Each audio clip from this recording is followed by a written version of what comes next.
يا مساء الجمال، ايه الاخبار؟ اليوم معادنا مع تشالنج جديد من سلسله التشالنجز اللي بدأناها ومكملين فيها باذن الله. التشالنج اليوم مختلف شويه، لانه يعتبر 100% منه بشكل نيتف، اذا كان اندرويد بلغه الكوتلين او سويفت او اي او اس بلغه السويفت. من فتره عميل جالنا طلب ان هو ينفذ كاستم كيبورد بالشكل ده كده.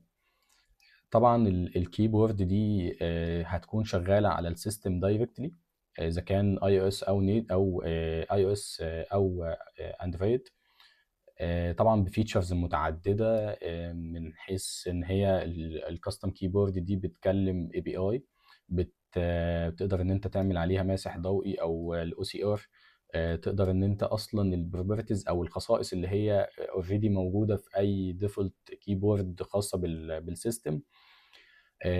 اول تفكير ممكن يجي في دماغ اي ديفلوبر ان انت هتبدا تشوف الفريم ورك اللي انت شغال بيه، وتبدا تسيرش ان انت وليكن مثلا في بلجن اي لايبراري ممكن تساعدك ان انت تمشي شويه في التاسك دي او ان انت تنفذها. بس طبعا حتى لو انت لقيت حاجه ريليتد بفلاتر، او حتى لو انت شغال رياكت نيتف ولقيت حاجه ممكن تسعفك او ان هي تبدا تنفذ لك المطلوب، هتلاقيك هتقف في النص او ممكن ما تكملش حتى 20 او 30% من المطلوب اصلا، ده اذا مشيت فيه. فالحل طبعا دايركتلي هتروح ان انت تستخدم، اذا كان اندرويد وليكن مثلا بالكوتلين، او اي او اس اذا كان بلغه السويفت. حلو كده. مبدئيا هنروح على الارتكل سريعا. هو المطلوب عندنا في الاندرويد ان انت تنفذ الكاستم كيبورد من خلال الاي ام اي. اي ام اي اللي هو عباره عن انبوت ميثود اديتور، وهو في الاخر بخصوص الاندرويد هو عباره عن سيرفيس. السيرفيس دي المفروض ان هي بتكون ريليتد او بتكلم السيستم بشكل مباشر او بشكل دايركت، من خلال طبعا بعض انتجريشنز او بعض تفاصيل محدده هنشرحها مع بعض دلوقتي. كل ده بيكون عباره عن سيرفيس شغاله ريليتد او مع الاب ذات نفسه، بس بشكل سيبريتد، منفصله تماما عن الابلكيشن اللي هو الرئيسي، اذا كان اللي هو فلاتر او اذا كان يعني رياكت نيتف، ايا كان الفريم ورك. مبدئيا طبعا بنبدا نضيف السيرفيسز او السيرفيس بتاعتك في المانيفيست بتاعت الاب، زي كده بالظبط، زي كده. وليكن هنبدا نضيفها هنا طبعا في الاب الرئيسي، تمام. وطبعا بنحدد لها زي اكتيفيتي ليها، ونبدا نحط لها التفاصيل بتاعتها زي اي اكتيفيتي عادي. بخصوص الكود، بتبدا ان انت تبدا تحضر الكود بتاعك. طبعا في تفاصيل كتير جدا، الكلام ده كله موجود على الريبو على الجيت. تقدر ان انت تطلع عليها، او طبعا الايموجيز هنا مش عارف تبدا تحضر الحاجات او البروبرتيز اللي هي الخاصه بالكيبورد، اللي هي الديفولت عموما.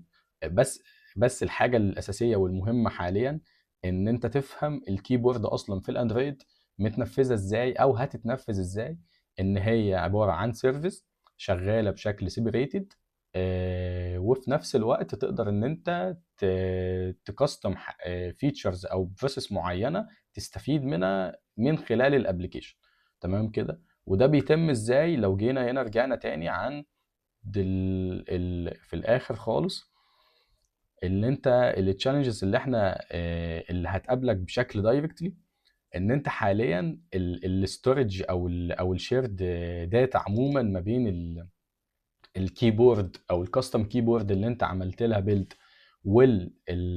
والابلكيشن بتاعك، مش هتعرف يعني مفيش كوميونيكيشنز بشكل دايركتلي. لازم تستخدم حاجه او بريدج في النص، وهو هنا في الاندرويد استخدمنا الشيرد بريفرنسز، او طبعا في كونتنت بروفايدر، بس طبعا حالتنا استخدمنا الشيرد بريفرنسز.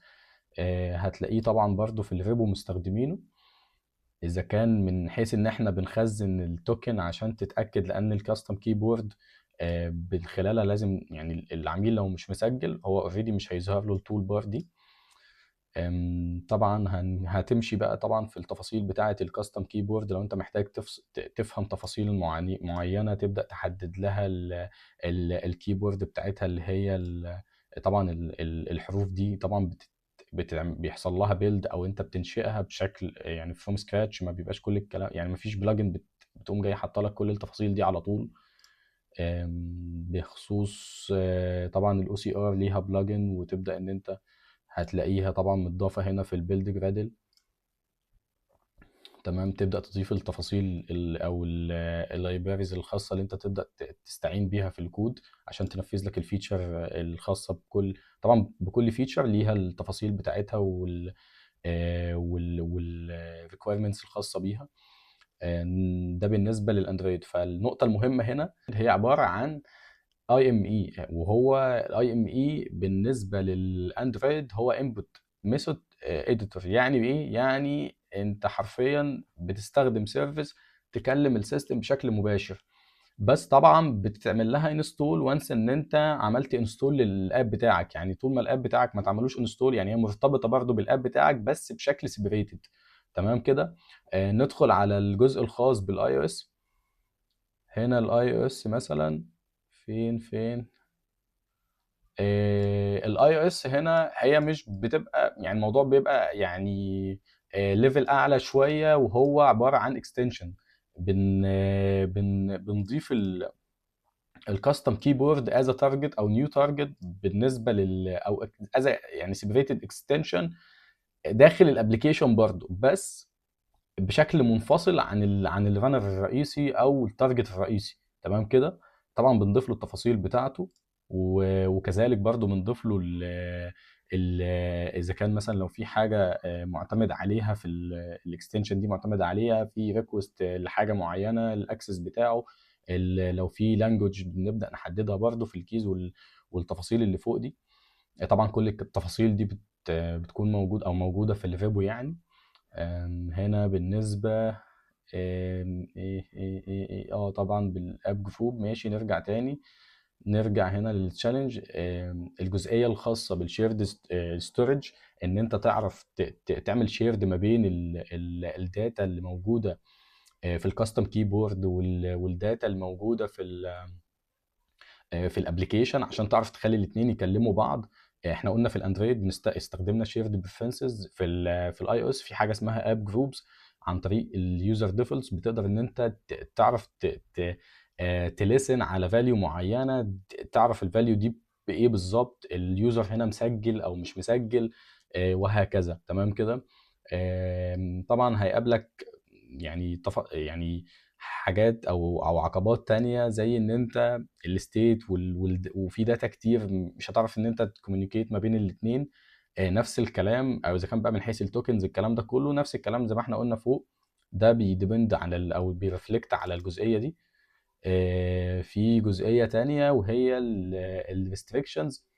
طبعا هتقابل ريستريكشنز في ان انت مثلا التعامل مع الانبوتس او وليكن مثلا الجزئيه دي. وليكن احنا واقفين هنا، التعامل ان انت تضغط مثلا على حرف معين او تاخد اكشن معين، تكتب رقم معين مثلا او كده. طبعا التعامل هنا مختلف تماما عن الطريقه اللي انت اصلا وانت داخل الابلكيشن ذات نفسه بتكتب على انبوت كيبورد او تكست اديتور او ايا كان اسمه ايه يعني. بس هو عموما الانبوت ذات نفسه، الانبوت اديتور او الكيبورد بتاعتك، طريقه الليسن بتاعها او المعالجه بتاعتها مختلفه عن الديفولت اصلا اللي هو اللي بيكون داخل الابلكيشن اللي هو بفلاتر او برياكت نيتف. فده طبعا لازم تكون عارف انت الاستخدام بتاعتها ايه. هنا في الاندرويد الانبوت كونكشن، والاي او اس التكست دوكيمنت بروكسي.